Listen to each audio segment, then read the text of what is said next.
নামে কি কিছু এসে যায়, সে তো বিচারই পেল না।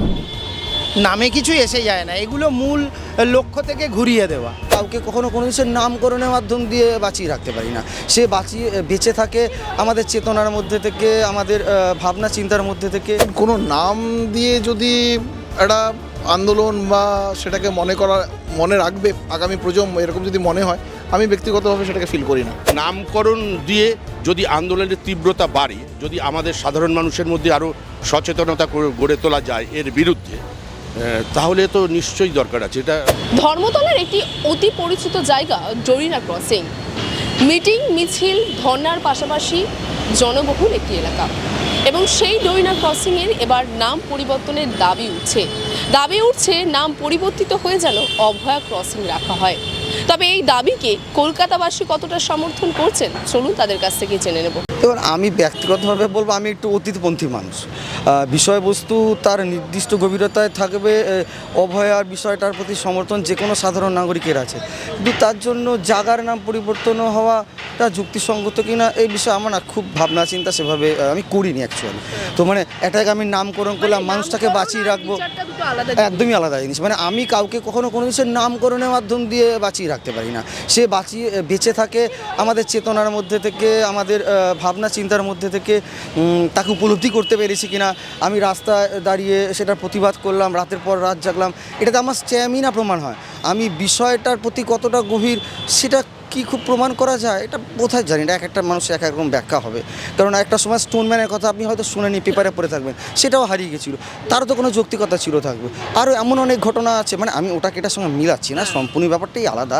আমি বলতে চাইছি আমাদের দেশে অনেক ঘটনা ঘটে, কোনো ঘটনাটার জন্যই সাধারণ মানুষের কোনো সমর্থন দেওয়ার কোনো কথাই আসতে পারে না।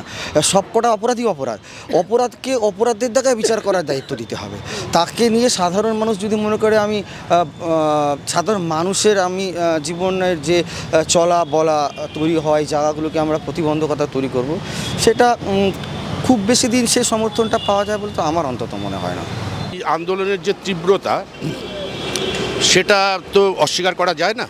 আর যে ঘটনাটা ঘটেছে সেটার নিন্দা ধিক্কার জানাবার কোনো আর নতুন করে কোনো ভাষা নেই। সুতরাং এই আন্দোলনটা যে চলছে, যেটা খানিকটা স্তীমিত হয়ে গিয়েছিল, সেটা আবার নতুন করে শুরু হয়েছে। এরকম তো অনেক জায়গার অনেক নামকরণই হয়েছে।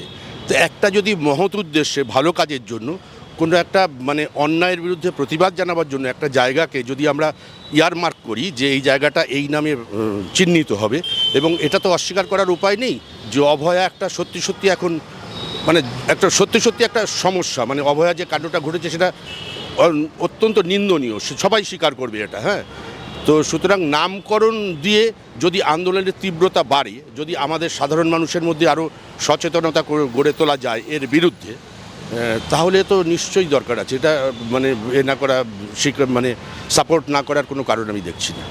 সমর্থন করি, আমি চাই এটা একটা বিহিত হোক। কেন এমনি যদিও জানি যে সিবিআইয়ের পক্ষে এটা বিহিত করা খুব মুশকিল, কেন কি 24 ঘন্টার মধ্যে সমস্ত প্রুফ তারা তুলে দিয়েছে। মার্ডার হওয়ার পর 24 ঘন্টার মধ্যে সমস্ত ধুয়ে মুছে একাকার করেছে। হ্যাঁ, যার জন্য চার্জশিট নিতে পারছে না, কিন্তু সিবিআই তার উপরে দরকার হলে 3rd ডিগ্রি দিয়ে বের করুক একজনকে। আমরা চাই, হ্যাঁ 100%। আবার দরকার হলে আমরা আসবো, আবার বসে যাবো। কোনো নাম দিয়ে যদি একটা আন্দোলন বা সেটাকে মনে রাখবে আগামী প্রজন্ম, এরকম যদি মনে হয়, আমি ব্যক্তিগতভাবে সেটাকে ফিল করি না যে কোনো নাম থাকলেই সেটা নামটা হয়তো কিউরিয়াসিটি থাকতে পারে নামটা কার, নেক্সট প্রজন্মের কাছে। নাম থাকা বা না থাকার মধ্যে এমন কোনো কিছু সমর্থন করি, যে নামকরণ হওয়ার দরকার সমর্থন করি, পুরো ইস্যুটাই সমর্থন করি। নামে কি কিছু এসে যায়, সে তো বিচারই পেল না। নামে কিছু এসে যায় না, এগুলো মূল লক্ষ্য থেকে ঘুরিয়ে দেওয়া। বাংলা হান্টের আরও খবর দেখতে নজর রাখুন। বাংলা খবর মানেই বাংলা হান্ট।